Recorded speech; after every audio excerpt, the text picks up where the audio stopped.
Okay, so this is our presentation on Jimmy Carter. So I'm Alina Berger. I'm Nuhaa Mohammad. I'm Michael Walker. And Ariana Arellano is not here with us today. So we'll start with section 1. So here's the picture we have. So what was Jimmy Carter's political background?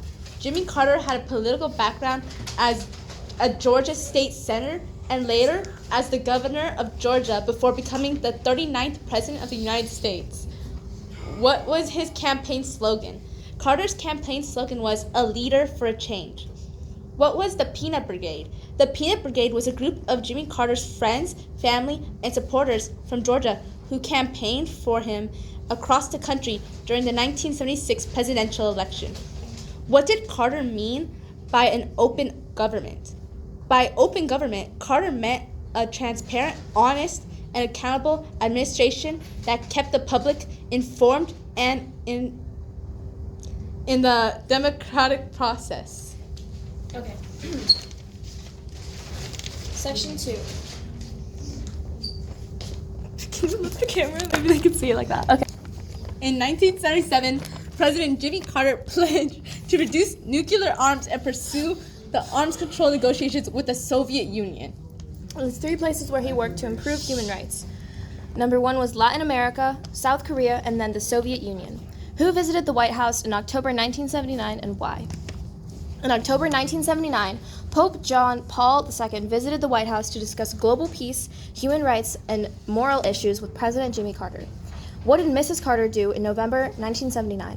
In November 1979, Mrs. Rosalind Carter traveled to refugee camps in Thailand to highlight the plight of Cambodian refugees and advocate for humanitarian aid.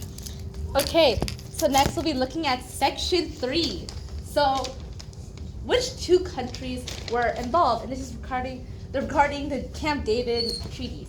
So the 2 countries that were involved is Israel and Egypt. And this is a picture of the 2 countries. And next question was, where were the cards signed? The cards were signed in September 17th, 1978. And the third question, why was the treaty important? So the treaty marked a historic peace agreement between Israel and Egypt, who had long been fighting, and also showed the influence of the United States. 4. Protecting America's future. The energy plan submitted by President Carter to the Congress contains more than 100 independent proposals aimed at reducing consumption of petroleum, converting from oil and natural gas to coal as an energy source, and increasing domestic supplies of energy.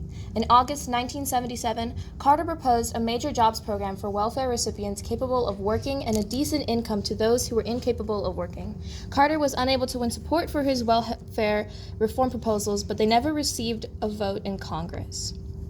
His administration helped establish the Superfund program in 1980, which funded the cleanup of hazardous waste sites.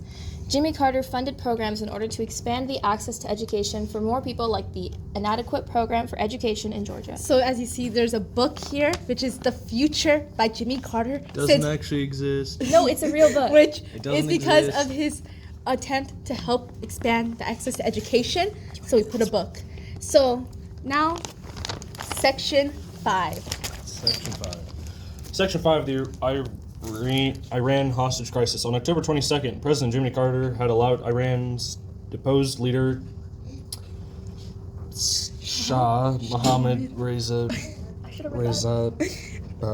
Pahlavi, admission to the United States to receive medical treatment for cancer. The students saw Carter's decision as evidence of U.S. intent to undermine the populist revolution that had ousted the Shah earlier that year. Carter ordered the U.S. military to attempt a rescue mission, Operation Eagle Claw, using warships that included USS Nimitz and USS Coral Sea, which were patrolling the waters near Iran. On April 23rd, 1980, Israel released its only suspect in a $4 million diamond robbery. People saw Jimmy Carter as having weak leadership skills,